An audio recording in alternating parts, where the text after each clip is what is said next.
너희의 허물과 죄로 죽었던 너희를 살리셨도다. 그때 너희가 그 가운데 행하여 이 세상 통솔을 쫓고 공중의 권세 잡은 자를 따랐으니 곧 지금 불순종의 아들들 가운데서 역사하는 영이라. 전에는 우리도 다 그 가운데서 우리 육체의 욕심을 따라 지내며 육체와 마음에 원하는 것을 하여 다른 이들과 같이 본질상 진노의 자녀이었더니 긍휼에 풍성하신 하나님이 우리를 사랑하신 그 큰 사랑을 인하여 허물로 죽은 우리를 그리스도와 함께 살리셨고 너희가 은혜로 구원을 얻은 것이라. 자리해 주시겠습니다.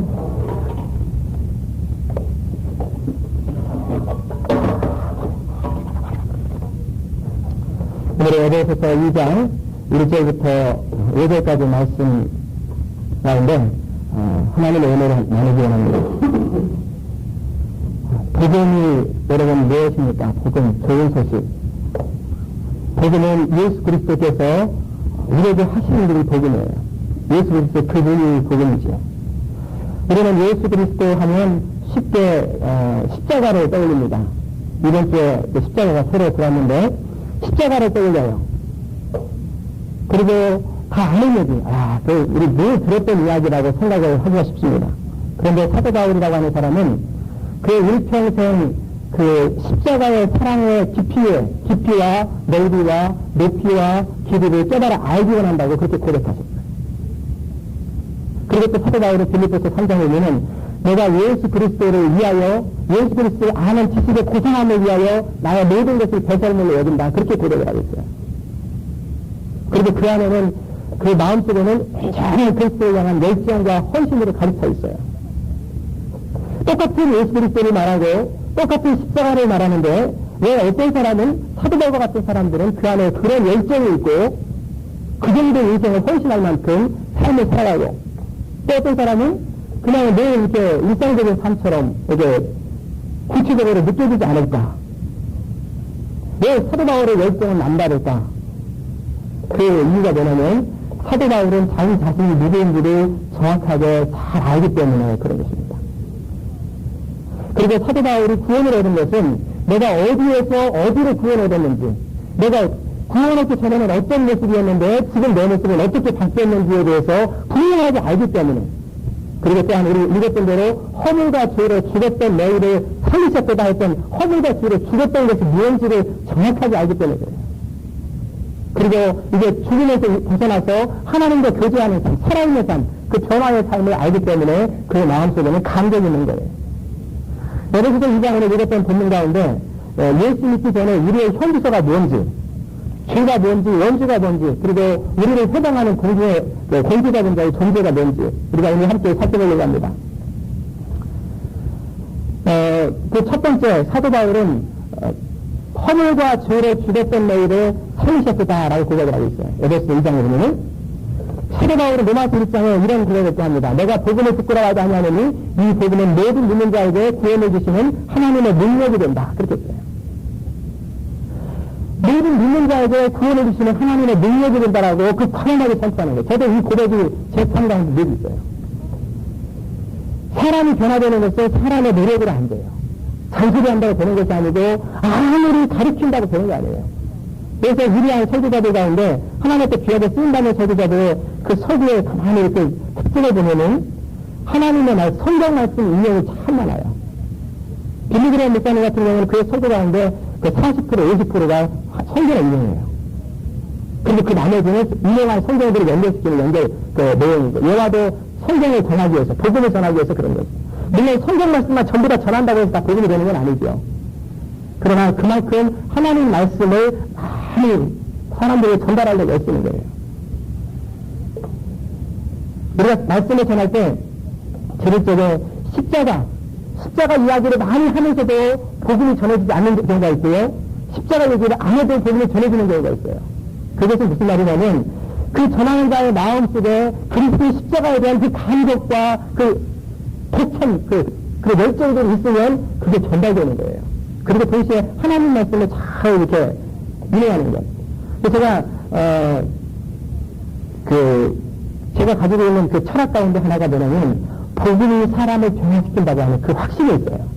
그 복음이 사람을 변화시키지 않으면 저는 할 일이 없죠. 그죠? 복음이 사람을 변화시킨다. 말씀이 그 안에 들어가기만 하면 결국은 그 말씀이 그 속에서 역사해서 세상을 힘있고 변화시키고 새롭게 한다라고 하는. 그에 대한 확신이 있기 때문에 저는 그 복음을 전하는 일에 기쁨을 느껴요. 사도 바울 마음속에 복음을 듣고라고 하는데 그 이유가 모든 믿는 자에게 구원이 주시는 하나님의 능력이 된다. 그것도 여기서 말하는 그 구원이라고 하는 것은 뭐냐면 그냥 뭐 지금도 괜찮은데 조금 나은 수준에 옮겨갔다 이 정도가 구원이 아니에요. 우리 그 존재에 대해서 이상적으로 막연하게 생각하는 것이 아니라 내가 어떤 존재인지 얼마나 철저하게 뿌리 깊은 죄가 내 안에 있는지 인간이 어느 정도로 철저하게 타락하고 있는지 어느 정도로 완전히 소망이 없는 존재인지를 느끼지 않아요. 그 상태에서 일어난 거죠. 허물과 죄로 죽었던 존재라고 하는 뜻이 무슨 말이냐면 우리가 육체적으로 언젠가는 죽어요. 그러나 지금은 살아있는 것처럼 보이죠? 이것을 말하는 것은 아니고요. 영적으로 하나님과 관계가 단절되었던 상태를 말하는 거예요. 죽었다. 그 말은. 하나님은 창조주시요 그분은 생명이시고 능력이신데 우리가 죽었기 때문에 그분이 우리 가운데 말씀하셔도 못 들어요. 우리 가운데 임하여도 못 느껴요. 죽은 시체를 아무리 만져도 시체가 안 느껴지는 것처럼. 우리가 하나님을 알 때, 그 하나님의 생명이 우리 가운데 임할 때 우리의 삶이 하나님과 교제함을 통해서 풍성함을 누리는데 그 생명에서 떠나있다는 것을 지금 얘기하는 거예요. 주에 따른 인간은 못 느낍니다. 하나님의 음성을 못 듣고 하나님의 뜻을 깨닫지도 못하고 하나님의 부르심을 듣지도 못하고 하나님의 이끄심을 경험하지도 못하고 이것이 무슨 말인지조차 몰라요. 도무지 못 알아요.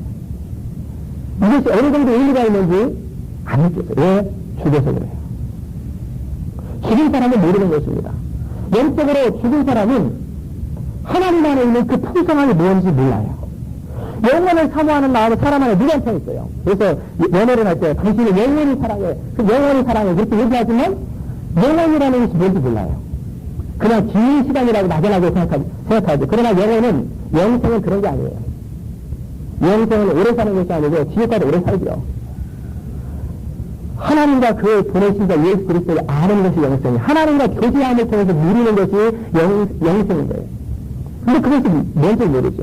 하나님도 없는 자요, 소망도 없는 자요, 내가 어떤 위치에 있는지도 모르는, 깨닫지도 못하는, 스스로 하나님을 찾지도 못하고, 깨닫지도 못하고, 발견하지도 못하는 거예요. 그런데도 내가 뭐가 있는지도 몰라요. 이게 바로 죽은 사람이죠. 이성은 살아있고, 마음은, 감정은 살아있고, 육체는 살아있지만, 그 영혼이 죽으니까 하나님과 단절되어 있어요. 저도 그렇습니다. 목회신앙으로 교회에서 자랐고, 열심히 교회 생활을 했었고, 어렸을 때부터 성경 퀴즈 가면 1등하고, 너무 교회 안에서 회장하고, 종교대회도 회장, 고등부 회장, 청년부 회장, 매일 교회에서 사당대, 교사, 그렇게 25년을 교회 생활했어요. 빠져본 주의를 빠져본 적이 없어요. 지금까지 제 생활 속에서. 교회맨이지. 늘 교회 속에 살았던 사람. 그런데도 하나님 사랑한다고 말을 합니다. 그런데 제 스스로 그 당시에 성경을 펴본 적은 11기 강의 안 된 처분자 외에는 없어요. 왜 펴봤냐면 이스라엘 역사가 어떤가 보다 좀 보다가 재미없다. 덮어. 제 손으로 성경을 핀 적이 없어요. 25년간. 내 성경은 목사님이 강력상에 펴라면 펴는 줄 알았어요. 근데 폈지요. 기도를 왜 해야 되는지도 몰랐어요. 그냥 여기까지 나가는 것대로 하나님이 보호하사 우리나라 만만했어요. 그래서 하나님이 늘 나를 보호해 주시고 나를 지켜주시면 좋겠다 라고 하는 마음을 가지고 늘 살았던 거예요. 가끔씩 비 오면 비 안 오게 해달라고, 오늘도 이슬비가 조금씩 있는데, 비 안 오게 해달라고. 이렇게, 이 정도 기도하는 건 했지만, 내 인생의 문제를 놓고 기도해본 적도 없고, 할 이유를 몰랐어요. 설교를 듣고요. 그러면 나하고 상관없는 얘기를 이렇게 잘못했던 거 하나. 전혀 못 알아들어요. 그리고 아예 알아들을 생각도 안 하고 그냥 예배 시간에는 안 돼가지고, 이따가 끝나면 밥 먹고, 찬양들, 이렇게 좋아하는 친구들하고 찬양될 때, 찬양들하고 같이 놀면서, 그 내려가고, 마치 이렇게 치유 활동처럼, 물론 마음 깊은 곳에 하나님에 대한 그런 기본적인 마음은 있지만, 그게 교제가 없는 거예요. 그냥 가끔 하나님 부르고, 하나님 이렇게 다 사모하는 마음이 있었지만, 이게 그리스도 안에서 만난 하나님이 아니었던 거예요. 설교 가운데 은혜가 됐던 건 뭐냐면, 예화할 때, 감동되는 예화를 하면, 그게 하나 은혜가 됐어요. 그리고 나머지는 다 잊어버려요. 무슨 말 하는지 몰라요. 윤리적으로, 도덕적으로 어떻게 살아야 된다? 그러면, 맞아, 그렇게 살아야지. 그게 다예요. 그러다 어느 날 제가 회개했습니다. 설교하는 것이 아니라, 어느 목사님께서 그 부인 집회를 하고 있었는데, 이름도 생각나요. 임양원 목사님. 부인 집회를 하는데, 그때 제가 치과층 찬양 리더를 하고 있었어요.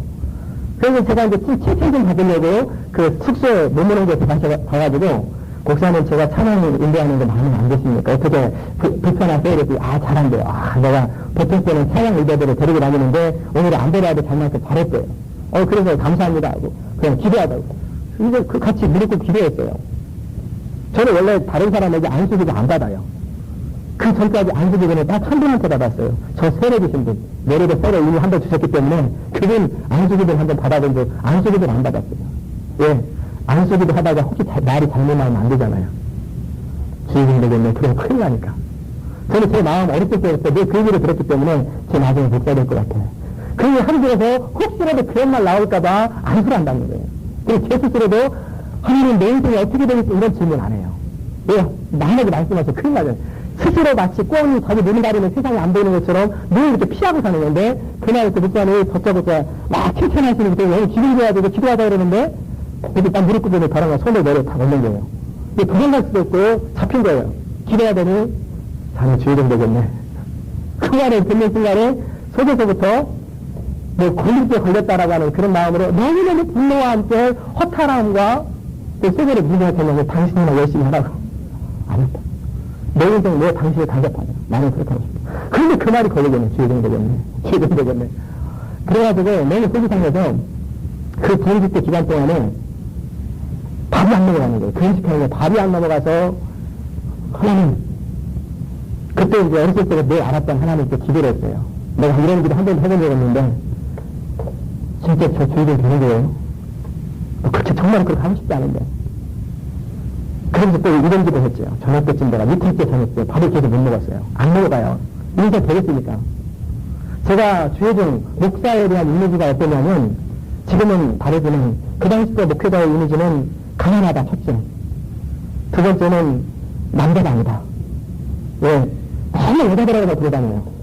그 가방 들고 맨날 여자들 서너면 그것도 할머니들하고 맨날 돌아다니는 게 이 편이 인생이냐. 근데 돼지우리처럼 그 안에 갇혀가지고 거기서 안 나와요. 매일 거기서만 살아요. 저게 무슨 인생이냐. 그런 이미지들이 잔뜩 있고 제 친구들 가운데 그런 게 있어요. 그때는 장신대 신대원은 참 실력이 있어야 들어갔지만 후기였어요. 학교가. 그럼 제 친구들 가운데 공부 못한 애들이 2차 떨어지고 나서 2차로 들어가는 거예요. 그러니까 제 마음속에는 이런 쪽에 관심도 있는데, 저거는 인생 피신사지 않은 사람들이 저를 들어가는가 보다. 그런데 제 친구 가운데 연대 들어간 친구 하나 있었고, 장신대 연대 들어가는 친구가 있는데, 그 친구는 전교 53명 중에서 51이에요. 왜 저도 좀 들어갔단 말이에요. 학교에 2채 음악 열심히 연습해가지고 그런 저런 생각들이 있으니까 내 인생은 저렇게 살고 싶지 않다라고 하는 그런 마음들이 있었어요. 그러다 해가지고 하나님 앞에 무슨 마지막에 이틀째 들어말 탄식하면서 뭐라고 그러냐면, 하나님 정말 주님이 원하시는 내가 나한테 직접 말씀하시라고. 다른 분 통해서 말씀하지 말고 직접 말씀하시면 내가 소장사도 하고 배추장사도 하고 할 테니까 한번 해보시라고. 제가 가지고 있는 그 개념이 목사님이나 소장사나 배추장사나 같은 레벨이에요. 제일 안 힘든 거. 이 같은 레벨이에요. 그런데 그렇게 나를 포기하고 한번 직접 말씀하시면 한번 해볼게요. 확 뜨네. 그랬는데 그날 밤에 장난이 있었어요. 그 임강원 목사님이라고 하는 분이 지혜의사를 받고 싶은 사람 손들어 그래요. 그러면 그래서 설명하기를 지혜의사를 받으면 공부를 잘한대요. 똑똑해진대요. 그리고 왜 이렇게 아주 지혜롭게 세상을 산다 그러길래, 그때 제가 시험에서 몇 번 떨어진 적이 있기 때문에 제가 손을 들고 그랬더니 손을 깍지를 껴가지고 머리가 여기로 이렇게. 그러면 무슨 일이 일어나냐면 조금 있다가 콜라병산을 따른 소리가 머리에서 난다는 거예요. 야, 신기하다 무슨. 그래가지고 제가 또 시키는 대로 여기다 손 넣고 지혜의사를 봐. 저는 지금 계속 이제 미딩을 보는 중앙 시험에서 떨어졌기 때문에 지혜를 받으면 좀 좋을 것 같아서 그렇게 다 하면 지혜의사를 주세요, 지혜의사를 주세요, 막 그 기도를 했어요. 그랬더니 정말 콜라병 때문에 따른 소리가 나는 거예요. 야, 희한하다. 그러면서 회개가 나오는데 막 제가 그 여대당의 왼쪽 쪽에 당겼다 왼쪽에 찬양을 들어가는데 패널 이때 맨 회중 속에 있으니까 제일 저를 잘 보여요. 회중 앞에서. 가장 높은 곳 제일 왼쪽이니까. 그런데 거기서 통곡을 하면서 우는 거예요. 주님, 저는 주인입니다. 주인입니다. 우는데 머릿속에서 나 죄진도 하나도 없는데, 난 한평생 남한테 끼친 거 없는데, 계속 반박하는데, 이번에는 계속 죄인입니다. 죄인입니다. 죄인입니다. 야, 난 죄진도 없는데. 난 한평생 나만큼만 살아도 세상에 경찰이 없을 텐데, 이런 생각하고 살아왔는데, 내가 죄인이라 고백하는 제가 이해가 안 되는 거예요. 그런데 그것도 머릿속에서 창피한 거예요. 해준서 제일 잘 보이는 데서 내가 많은 성도들 앞에서 울면서 통곡하는 게 너무너무 창피한 거예요. 저녁 때. 그래서 하나님께 기도하기를, 하나님, 내가 무슨 죄인인지 제가 도대체 생각이 안 나는데 내가 왜 이렇게 울어야 되는지 이것도 이해가 안 됩니다. 내가 죄진 거 있으면 생각나게 하겠지라. 나 죄진 거 없다고. 그랬더니 하나님께서 제 마음, 제가 필름처럼 착착착착 들어가는데 죄진 게 생각나는 거예요. 그 첫 번째 죄가 제 큰형을 미워했던 죄가 생각이 나는 거예요.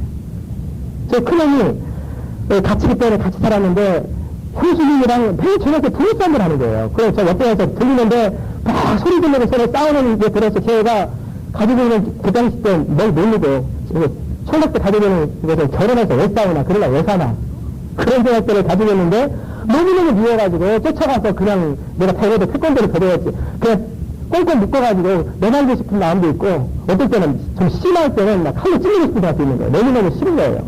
그런 것이 떠오르면서 야 이게 죄구나. 그 다음 주에 됐습니다. 거기까지는 더 이상 내 자신의 모습을 보고 싶지 않다고. 그때 이후로 제 삶이 죄인인 걸 깨닫는 거예요. 그러고 나서 일주일 있다가 대학원 시험 끝나고 기도원에 갔어요. 진짜 하나님 날 부르셨는지 보자. 왜 그 대답을 못 들었으니까. 죄인이라는 것만 깨닫고. 그래서 기도원에 가가지고 금식하면서 3일간 기도를 하는데 주님 저를 부르셨습니까? 그래서 어느 분 그 교수님의 성격공의 테이블에 제가 7개를 가져와서 들었어요. 할 일이 없으니까. 성경도 읽을 줄 모르고 막. 그걸 듣는데 3일 내내 울었어요. 말 그대로 침상을 적시대로 가위에서 울었다고 했는데 그 벽에가 다 적실만큼. 왜 회개했냐면 내가 잘못 살았다고 하는 거예요. 내 형이 이해했고 뭘 이렇게 어떤 내 인위적으로 잘못 사는 것이 죄가 아니라 내 인생을 내 마음대로 살았다고 하는 죄가 3일 내내 회개하는 그 기도에 생겼어요. 얼마나 그랬는지 하나님이 나를 창조하셨고 나를 통한 계획을 하고자 하시는 일이 있고 나를 향한 계획이 있는데 그 계획을 무시하고 창조자 하나님을 무시하고 내 인생을 내 마음대로 살았던 것을 그렇게 회개하는 거예요. 이틀 동안 하루 종일 울었어요. 하루 종일 울고 내가 죄인이구나. 죄 중에 가장 큰 죄는 예수 안 믿는 죄고 죄 중에 가장 큰 죄는 내 인생을 내 마음대로 산 죄구나. 그거를 깨달으면서 얼마나 울었는지. 그리고 나서 이틀째 되는 날 성경을 보는데 말씀에 무슨 말씀이냐면 저를 부르시는 말씀이 있더라고요. 수수할 곡식은 많은데 일꾼이 저번에 가서 하나님 아버지께 기도하라고. 그 말씀이 이렇게 다가오는 순간에 마음에 무슨 마음이 들었냐면 하나님이 나를 부르시는구나. 그런데 계속 기도를 못하겠더라고요. 이틀째 되는 왜 기도를 못했냐면 계속 기도하면 그리고 제 마음속에는 하기 싫은 거예요. 목사가 그걸 하기 싫은 거예요. 그래서 그때 순간적으로 머리가 탁 돌아갔는데 야 내 인생에 한 번은 죄정을 해야 되겠구나. 더 기도하지 말자. 만약에 더 기도하다가 지금 해라 그러면 큰일 나니까 60 넘어서 하자. 인생 살고 이제 인생 다 보내고 나서 노후를 그 주일하면서 보내는 것도 의미 있지. 그렇게 하면서 기도원에 나왔지요. 그러고 나서 그때서부터 할 때는 제가 회개하고 나서 제 인생이 변화되기 시작했어요. 영적인 눈이 열리기 시작하는데 하나님 말씀을 들으는데 그 말씀에 다가오는 거예요. 그리고 목사님들 가운데 도덕적으로 어떻게 살아라, 인생을 어떻게 살아라 이런 설교를 하면은 답답해요. 성령이 없는 설교가 있거든요. 믿음에 관한 설교나 또 성령 임하는 그런 설교를 하면 제 마음에 감동이 있고 반응을 하는 거예요. 하나님의 말씀을 읽을 때 성령 말씀이 다 다가와요.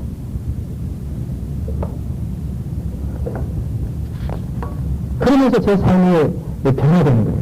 그전에는 복음에 대한 대화나 이런 것을 하기 싫어했어요. 영화 보는 것, 테레비 얘기, 인생에 어떻게 성공할 것인가 이런 얘기는 반드시 하지만 성경 얘기, 하나님 얘기 제 생각에 해본 적도 없고 신앙생활에 대한 펴지도 아니하고 오직 소설, 만화책, 스피릿 이런 거나 읽었는데 이제는 바뀌는 거예요. 클래식 음악을 제가 참 좋아했어요. 하루에 30분에서 1시간 정도는 꼭 클래식 음악을 늘 들었어요. 바이올린 협주곡도 많이 들었고 바하거를 제일 좋아했고 늘 그걸 들으면서 막 눈물도 흘리고 감동도 받고 이민이 좋아했는데 어느 순간에 제 삶을 돌아보니까 그 회개하고 나서 6개월간 클래식음악을 한 번도 들어본 적이 없다는 생각을 제가 했어요. 그래서 이렇게 살면 아니지. 인생을 좀 여유있게 살아야지. 이렇게 내가 이게 낭만적인 삶을 못 사나. 그리고 클래식음악을 다시 또 틀었는데 안 들리는 거예요. 귀가 안 들리는 게 아니라 지금 어제도 제가 이번 주도 한번 또 틀어봤어요. 안 다가와요, 그대로. 그전처럼 그렇게 감동이 안 되고 찬양을 들으면 그렇게 눈물이 나고 감동이 되는 거예요. 이게 제 삶이 바뀐 거예요. 제가 무슨 얘기를 하려고 이 많은 제 라피스트를 얘기했습니까? 영적으로 거듭나고 영적으로 눈이 띄고 그러면 취미가 바뀌고 삶의 목적도 바뀌고 인생의 의미도 바뀌어요. 그전에는 내 인생에 내가 야망을 위해서 돈을 많이 벌고 권력을 찾고 그리고 사랑하는 아내와 함께 행복하게 나이나 노래처럼 그렇게 살고 싶은 것이 대부분의 사람들의 꿈이에요. 저 푸른 초원에 그림 같은 집을 짓고 사랑하는 분과 함께 한평생 살고 싶은 이게 모든 사람들의 그 소망이죠. 야망이다 그래요. 그런데 그것이 바뀌는 거예요. 그게 아니구나. 인생은 그게 아니구나. 좋아하는 것도 바뀌고 싫어하는 것도 바뀌고 소원도 바뀌고 모든 것이 달라지는 거예요. 이게 바로 거듭남이에요. 어머니 뱃속에서 첫 번째 태어나는 것을 첫 번째 태어남이라고 그러고 영적으로 거듭나는 것을 너는 다시 태어나는 것. 영적으로 죽어있는 사람은 이 세상에 관심이 없어요. 예언에 대해서 하나님의 의미에 대해서 오직 하나님 나라 영광을 위해서 저거에 대해서 안 다가와요. 생각해봐야 영혼에 관해 생각해봐야 추측할 수밖에 없어요. 그래서 사도 바울은 뭐라고 그랬냐면 육신을 쫓는 자는 육신의 일을 영을 쫓는 자는 영의 일을 생각하나니 그러겠어요. 육신을 쫓는 자는 내일 먹고 사는 거 걱정하고요. 내가 이 세상 걱정밖에 안 해요. 왜? 육신의 생각으로 사로잡혔기 때문에. 그러나 육신의 생각은 사망으로 있어요. 그러면 영을 쫓는 자는 뭐냐면 성령의 일을 생각하고 하나님의 원하시는 걸 생각해요. 그런 사람 영의 생각은 생명과 평안입니다. 육신의 생각은 하나님과 원수가 된 하나님. 하나님을 기쁘게 할 수 없다. 육에 속한 사람들은 하나님과 원수예요. 우리 속에 하나님의 영이 거하시면 우리는 성령의 인도함을 받고 하나님의 아들이라 일컬음을 받게 되는 거예요. 우리는 육에 속한 사람 하면 동물 같은 사람 무슨 아주 이상하고 좀 뭔가 좀 동물 같은 돼지 같고 내가 아주 설정을 좀 왜곡됐고 이런 사람들을 우리는 육신적인 생각을 사람이라고 생각하지만 그렇지 않아요. 영적인 부분을 제외하고는 우리가 똑같아요. 그러나 그들의 육신적인 사람의 특징은 뭐냐면 그들의 관심은 오직 육에 속한 거예요.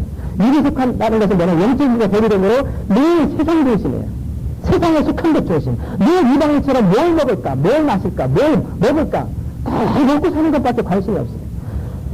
이런 사람들은 하나님의 사랑하는 일에 별로 관심이 없어요. 겉으로 볼 때는 젠틀해 보이고 근사해 보이고 폼나 보일지 몰라지만 영적인 일을 얘기하고 하나님에 관련된 얘기를 하면은 부담스러워요.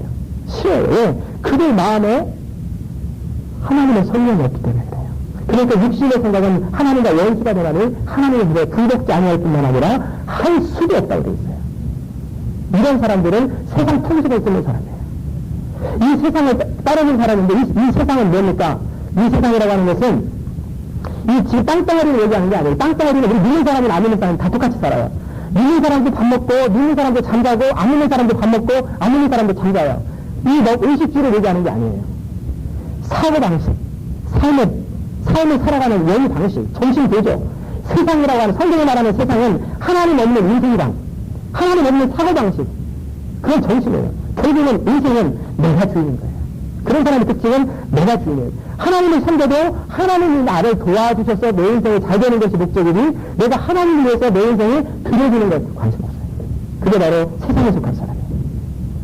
이 땅에 소망이 있고 모든 것을 이 땅에서 승부를 보는 거예요. 죽은 다음에는 그때 가서 생각하게 되고 이 땅에서 모든 걸 생각하는 사람. 이 시대 문화는 사람들을 현혹합니다. 유행에 뒤떨어지면 이상한 사람처럼 여기고 이 시대 사람들은 돈 중심이에요. 쾌락 중심이고 권력 중심이에요.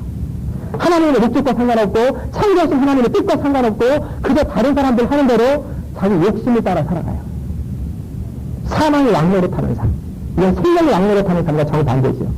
하나님에 의해서 다스려지는 것이 아니고 하나님의 생명에 의해서 다스려지는 것이 아니라 마귀에 의해서 늘 조정돼요. 우리는 스스로 나는 마귀하게 조정되지 않는데 그런데 아담이 타락한 이후에 인간은 끊임없이 속아왔어요. 유토피아를 꿈꾸고 근사한 세상을 만든다고 하면서 계몽주 시대 이후로 중세 흑암기가 지나고 나서 계몽주 시대가 되면서 사람들은 이성을 가지고도 얼마든지 유토피아를 만들 수 있다. 제도가 문제고 중세 카톨릭이 문제였고 교회가 문제였기 때문에 그것을 다 배제하고 심리적인 거 다 제거하고 신학도 그런 식으로 하는 거예요, 이제는. 그러면서 이성을 가지고 얼마든지 리즈너블하게 추론하면 과학 능력이 발달하고 이성이 발달하면서 철학이 발달하고 그러면서 유토피아를 꿈꿨지요. 그래서 그게 되는 줄 알았어요. 그러나 제1차 세계대전이 났지요. 1914년에. 그런 사람들 안에 낙담이 생기는 거예요. 좌절감이 생기고. 그러면서 또 하나의 방법이 뭐냐면, 제도를 만들어야 되겠다. 제도를 만들면 된다. 그래서 국제연맹 또는 국제연합이라고 하는 단체를 만들었어요. 그래가지고 이 전 세계를 어느 지구가 협력해서 조정하면 되지 않겠나. 지금도 미국이 전 세계를 막 지배하는 세계 경찰서를 활용하는 것이 바로 그런 생각 속에 있는 거예요. 그렇게 했는데 결국은 그림에서 뭐만 생기니까 얼마 있다가 제2차 세계대전이 생기면서 이 땅에, 세상에 살아가는 사람들의 삶 속에는 허무주의로 빠진 거예요. 네. 하나님, 신중심으로 살아도 경제는 타락했다. 그렇고 이성 중심으로 살아도 전쟁만 일어나는 그러면 인생은 무다. 그래서 히피적이 생기고 허무주의에 빠지는 거예요. 그 철학이나 모든 것들이 전부 다 이렇게 되는 거예요. 포스트 모더니즘이 시작되는 거예요.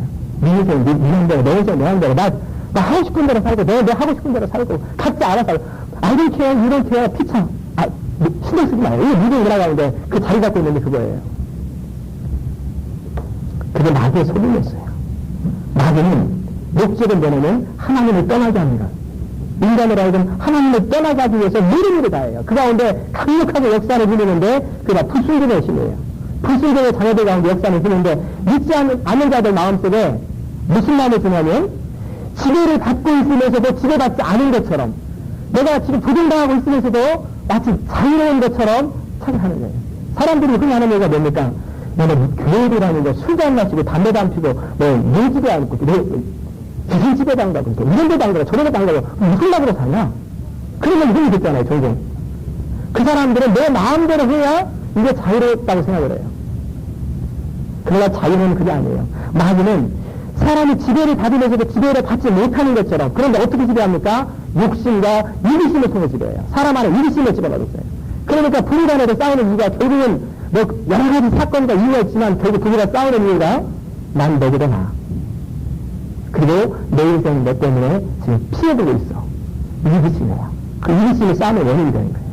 가만히 돌아보면 결국은 모든 걸 믿고 모든 걸 바라고 오래 참고 이 사랑과 상관없이 내 기분이 지금 나쁘다는 거예요. 내가 지금 자존심이 상하고 내 인격이 무력되었고 나름대로 내가 지금 소리내고 있다고 하는 거예요. 결국 자기 중심이에요.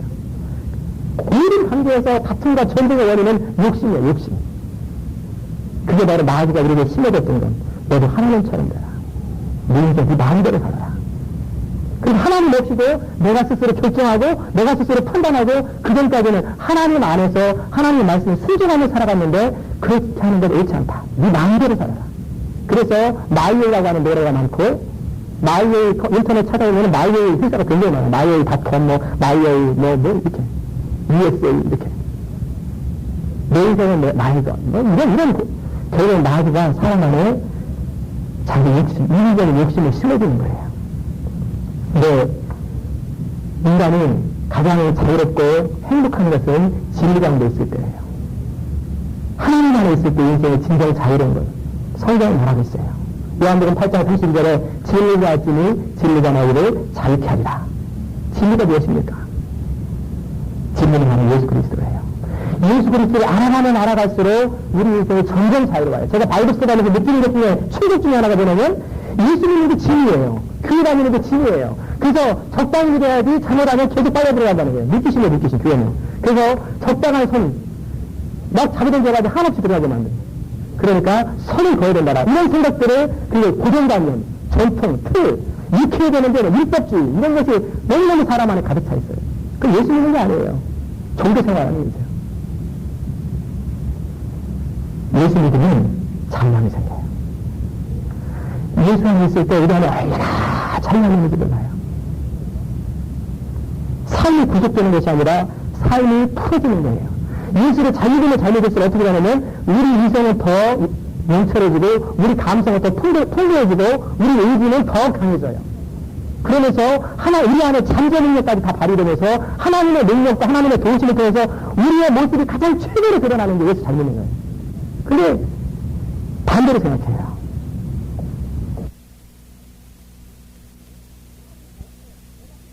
말씀에 내가 스스로 결정을 해야 되겠다고 결정하는 거 말고 내 의지를 넘어서고 내 생각을 넘어서서 내 감정을 넘어서서 순종하려고 할 때는 성령의 감동이 없이는 불가능해요. 지금도 그래요. 예수 믿는 지금도.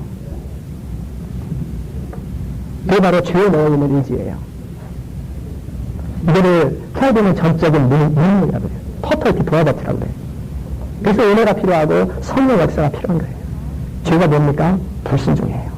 내 마음을 다하고 뜻을 다하고 성품을 다하고 우리 하나님을 사랑하라고 말씀하셨는데 그 말씀과 반대되는 모든 삶의 태도는 죄예요. 우리 기준이 얼마나 근사하게 보이느냐, 얼마나 더럽게 보이느냐, 얼마나 멋있어 보이느냐, 얼마나 취해 보이느냐, 우리 기준이 아니라 하나님의 나라와 하나님의 영광을 위해서 온 전심으로 살지 않는 모든 순간들은 다 죄된 삶이라고. 그래서 바울은 믿음으로 하지 않은 모든 것은 다 죄라고 말씀하시면서 먹든지 마시든지 무엇을 하든지 하나님의 영광을 위해 살아. 우리가 일을 하는 건, 아이를 키우는 건, 아이스크림 먹는 것도 다 하나님의 영광을, 건강관리도 그래서 하나님의 영광을 위해 사는 거예요. 잘 먹어야 돼요. 잘 자야 돼요. 자녀들도 잘 키워야 돼요. 왜? 하나님의 영광을 위해서. 믿음으로 사는 삶이란 내 뜻대로, 내 주장대로, 내 계획대로가 아니라 하나님 말씀하옵소서 주의 종이 듣겠나이다. 인간의 힘으로 불가능하기 때문에.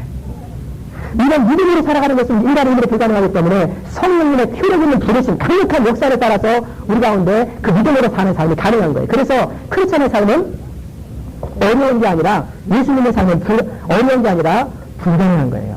성령이 없으면. 성령이 도와주실 때, 성령이 역사할 때 크리스천의 삶이 가능해지는 거예요. 우리 힘으로는 그 아무리 근사해 보이는 사람도 저도 마찬가지예요. 성령이 잠깐이라도 안 도와주시면 저는 그냥 망할 수밖에 없어요. 하나님의 성령께서 우리 마음에 거룩한 소원을 주시고 열정을 주시고 하나님의 뜻대로 살고 싶은 소원을 주시고 그런 힘을 공급해 주시고 그래서 우리가 순종할 수 있는 거예요. 성령의 이끄심과 도우심이 아니면 우리는 하나님의 뜻을 생각할 수도 없고 따를 수도 없고 절적으로 무력해요. 그래서 영에 속한 사람은 하나님의 영의 인정을 받는다 그러는 거예요. 그러나 죄에 빠진 인간은 자기 하고 싶은 대로 살아가요. 이 둘 사이에 갈등이 있어요. 육체의 소욕은 성령을 거스르고 성령의 소욕은 육체를 거스르다니 이 둘이 서로 대적하고 원하는 것을 하지 못하게 하려 합니다.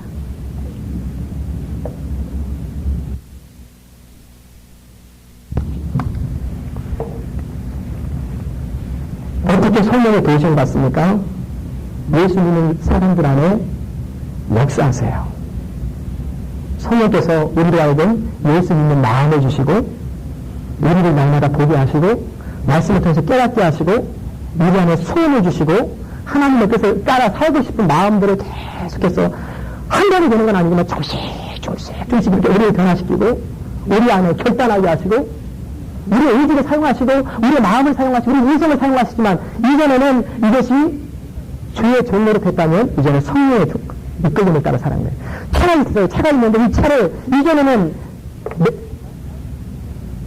딴 사람이 운전했다면 이제는 내가 다른 사람이 운전하는 것처럼 이전에는 우리 인생의 주인은 마귀였다면 물론 착각은 내가 내 인생의 주인이었다고 생각하지만 결국은 마귀의 종로로 타고 있다면 이제는 성령이 우리 인생의 주인 역할을 하시는 거예요. 그 성령이 우리를 다스리면 하나님은 인격이시기 때문에 우리를 온전히 자유롭게 하세요. 인격적인 교제 안에서 대화하면서 서로 우리가 진정 자유로워지는 게 성령 안에서 자유로워지는 거예요. 이제는 죄의 충동도 극복할 수 있고요. 분노도 극복할 수 있고요. 시기심도 극복할 수 있고요. 그 다음에 누가 남한테 해끼치는 얘기를 해도 넘어갈 수 있고 모든 것을 자유로워져요. 점점 더 믿음 안에 더할수록. 그래서 사도 바울이 모든 것을 할 수 있다라고 그렇게 고백하는 거예요. 가난에 처할 수도 있고 풍부에 처할 수도 있고 낮아질 수도 있고 높아질 수도 있고 일으키게 될 수도 있고 모든 것에 자유로워지는 거예요. 이게 성령 안에서 살아가는 사람의 성숙함이에요. 사랑하는 성도 여러분,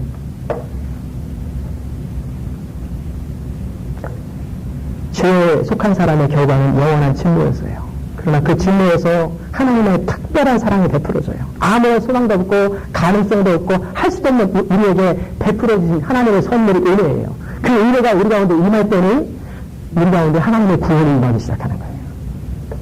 그래서 그 죄의 굴레에서 벗어나서 그리스도 안에서 자유함이 생기고 그 은혜의 빛 가운데 날마다 더 깊이 들어갈수록 우리는 하나님 안에서 우리가 받은 은총이 얼마나 크고 놀라운지를 깨닫게 된다는 거죠. 우리 안에 그런 간절한 고백들이 있었으면 좋겠어요. 하나님, 나를 날마다 새롭게 하시옵소서. 날마다 주님의 사람으로 나를 변화시켜 주옵소서. 하나님의 사람은 우리를 날마다 새롭게 하시옵소서라고 하는 간절한 소망이 있었으면 좋겠어요. 그리고 하나님의 성령께서 우리를 깨닫게 하셔서 이전에 나의 삶이 어떠했는지, 그리고 내 안에 얼마나 하나님 앞에 바르지 않은 악함들이 있는지, 부패함들이 있는지를 보게 하시고, 이곳에도 주에 대해서 미워하는 마음, 주에 대해서 증오하는 마음이 생겨서 이제 성령의 뜻을 따르고 싶어하는 간절한 소원이 넘쳐날 때 우리는 점점 거룩하게 되는 거예요. 제가 마지막으로 겸손의 기도라고 하는 기도의 기도문을 여러분에게 읽어드리겠습니다. 한번 눈을 감으시고 한번 들어보시기 바랍니다. 오 마음이 온유하고 겸손하신 예수님, 제 기도를 들으시사 다음과 같은 욕망들에서 저를 구원해 주시옵소서. 사랑을 받으려는 욕망에서, 칭찬을 받으려는 욕망에서, 높임을 받으려는 욕망에서, 찬양을 받으려는 욕망에서, 다른 이들보다 우선권을 가지려는 욕망에서, 상담의 대상이 되려는 욕망에서, 인정을 받으려는 욕망에서, 부끄러움을 당할까봐 두려워하는 공포에서, 경례를 당할까봐 두려워하는 공포에서, 책망을 받을까봐 두려워하는 공포에서, 잊어버린다 될까봐 두려워하는 공포에서, 조소를 당할까봐 두려워하는 공포에서, 부당한 대우를 받을까봐 두려워하는 공포에서, 의심을 사고가 될까봐 두려워하는 공포에서 저를 구원해 주시옵소서. 그리고 예수님, 저보다 다른 사람들이 더 사랑받게 되기를 원할 수 있는 은혜를 저에게 허락하여 주옵소서. 저보다 다른 사람들이 더 존경받게 되기를, 세상 사람들의 의견에서 저는 쇠하고 다른 사람이 흉하게 되기를, 저는 제가 되고 다른 사람이 선택되기를, 저에게는 주의를 기울이지 아니하고 다른 이들이 찬양받게 되기를, 모든 일에 있어서 다른 이들이 저보다 더 우선권을 차지하게 되기를, 제가 마땅히 되어야 할 정도로 거룩하게 되는 것 외에는 다른 이들이 저보다 더 거룩하게 되기를 원할 수 있는 은혜를 저에게 허락해 주시옵소서. 이 기도를 드리는데 여러분 안에 부딪힘이 있습니까? 그럼 나는 뭐냐? 그렇게 되면 난 뭐가 남냐? 이런 불편함이 있다고 하는 것이 바로 우리 속에 죄 가운데 길들여져 있다고 하는 것을 보여주는 거예요. 그러나 우리가 그리스도 예수 안에 있을 때 이런 오랫동안 10년, 20년, 30년, 40년, 50년 동안 길들여진 아담 때부터 계속해서 우리가 조상 때부터 계속 길들여져 있는 죄의 굴레에서 벗어나지고 자유하게 되고, 그리고 모든 욕심에서 교만에서 자유해지면서 우리 안에 진정 가슴 속에서부터 벅찬 감동이 흘러넘칠 것입니다. 이 축복이 여러분 가운데 그리스도 안에서 넘치시기를 주의 이름으로 축원합니다. 기도하십시다. 하나님 아버지, 오늘의 진심으로 감사합니다. 오늘 에베소서 2장 말씀을 통해서 우리가 누구인지, 우리가 얼마나 소망 없는 존재였는지, 마귀에게 종노릇하면서도 종노릇하는지도 모르고, 자유롭다고 생각하지만 결국 인신에 놓여요, 허영에 놓여요, 쾌락에 놓여요, 세상에 놓여요. 그렇게밖에 살 수 없었음을 주 앞에 고백합니다. 이 세상을 따라서 조금이라도 뒤지면 내가 손해보는 것처럼, 그렇게 뭔가 바쁘게 정신없이 달려가는데 결국 남는 것은 없고 하나님 앞에 서서 할 말도 하나도 없고, 그렇게 속아가며 시간을 낭비했던 저희들을 불쌍히 여겨주시옵소서. 이제는 주님 안에서 우리 가운데 우리를 향하신 하나님의 선하신 계획과 뜻과 목적이 무엇인지를 알기 원하고, 하루를 살아도 가치 있게, 단 1, 2년을 살아도 정말 영광스럽게 사는 그런 복된 인생이 될 수 있도록 은혜 베풀어 주옵소서. 성령이 우리를 날마다 깨우쳐 주시고, 우리가 누구인지 발견하게 하시고, 그리스도 안에서 우리에게 베풀어 주신 하나님의 은혜가 얼마나 큰지, 우리가 그리스도 안에서 받은 은혜의 풍성함이 얼마나 깊은지, 십자가 안에서 끊어주신 그 주의 사슬이 얼마나 깊고 견고한지를 볼 수 있는 눈을 허락하시고, 그리함으로 우리가 하나님께 감사할 뿐만 아니라 성령의 이끄심과 도우심으로 우리 인생이 참으로 하나님 나라와 영광을 위해서 값진 생애, 복된 생애, 거룩한 생애가 될 수 있도록, 진정 자유로운 생애가 될 수 있도록 은혜 베풀어 주옵소서. 예수 그리스도의 귀하신 이름으로 기도드리옵나이다. 아멘. 일어나셔서